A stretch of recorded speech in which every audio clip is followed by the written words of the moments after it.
All right, now, given the heightened tensions in this face-off between Iran and the United States, not to mention the repercussions of a war in the Middle East that would no doubt have worldwide implications and could result in the deaths of millions of people, we've chosen tonight to invite somebody who specializes in conflict resolutions, right? And what we want to know here is, what are the fundamentals of de-escalation? Whether it's a controlled relationship between a husband and a wife, a business fight between two people who work together, or the presidents of two countries, as we may have in this case. Let's drill down on this. Joining us now is Roy Eidelson, pardon me.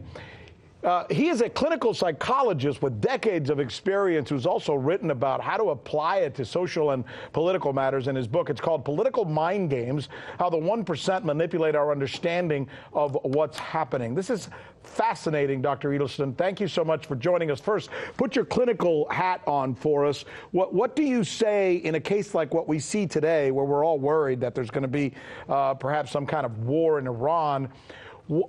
How do you de-escalate this thing if either you're the Iran side or the U.S. side? Well, it's good to be with you, Rick. From my perspective, what's most important is making sure that the American people are not persuaded that war is a good idea here and in many other instances. And my work suggests that what I'll call the war-profiteers are very good at manipulating us with deceptive messages that make us think war is necessary. And I can give you 5 examples. First, they tell us that the world is a very dangerous place and only military action can keep us safe. Mm-hmm. Second, they tell us that some other nation or group, the so-called enemy, has committed horrendous and unprovoked injustices, and that we therefore cannot let this wrongdoing stand. Third, they tell us that this group or nation is very different from us in its principles and its values, and therefore it would be foolish to trust them or anything they say. Fourth, we're reassured that we only pursue military action for some higher purpose, and therefore we should take pride in our doing so. And fifth, we're warned that if we don't use our military might, we will all be helpless and will never be able to defend ourselves or our way of life. So let me ask you. These are arguments. And they're great arguments. And you know what? You're on point with all of them, because as you were saying them, I was thinking about Vietnam, I was thinking about the Iraq War, and they all fit into place. The real question is here, that's great. But oftentimes, you know what happens? We're not the ones who make the decision. These decisions are made for us by, I don't know, our government, people even more important than our government. How do we take back that control to make sure the crazies don't make the decisions for us?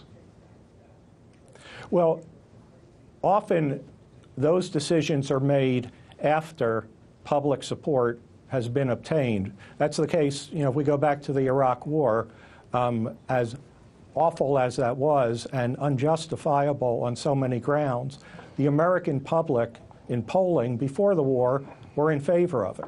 So that's the problem, is the psychological propaganda. Once the people are on the side of military action, the runway is greased. It all becomes so much easier. Okay, but that's why. Let me interrupt you for a minute and just get this thought out about President Trump. If anything, whether you like or don't like President Trump, this is a guy who's very concerned about what people think about him and probably what his legacy is going to be. If he has this understanding that whatever he does is going to make him less liked or less appreciated, he'll be less apt to strike. Am I correct? Do you hear where I'm going with this? I hear what you're saying, and I think that makes sense.